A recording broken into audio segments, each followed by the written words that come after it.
కాంగ్రెస్ని ఖాళీ చేయాలనుకున్నారు కేసీఆర్. చాలా ప్రయత్నాలు చేశారు. చివరికి ఒక 6 మాత్రం మిగిలే పరిస్థితి ఇచ్చారు. ఇప్పుడు ఆయన దగ్గర వీళ్ళ 3 మిగులుతారేమో, కేసీఆర్, కేటీఆర్, హరీష్ రావు. మిగతా వాళ్ళందరినీ లాక్కునే ప్రయత్నం చేస్తున్నారు రేవంత్ రెడ్డి. తాజాగా కాంగ్రెస్లో గద్వాల్ ఎమ్మెల్యే బండ్ల కృష్ణమోహన్ రెడ్డి జాయిన్ అయిపోయారు.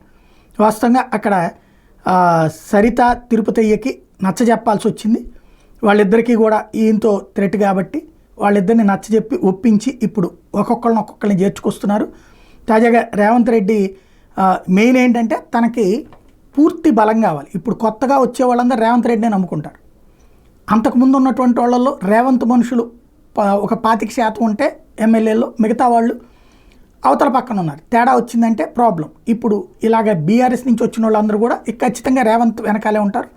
ఆ తరహా ఎత్తుగడ చేస్తున్నారు. రెండో పక్కన బీఆర్ఎస్ని ఖాళీ చేస్తున్నాను కాబట్టి నా జోలికి రావద్దు, నేనే గెలిపి పార్టీని మళ్ళీ తీసుకెళ్తాను అని చెప్పేటటువంటి ప్రయత్నం అధినాయకత్వం దగ్గర చేసుకెళ్తున్నారు రేవంత్ రెడ్డి.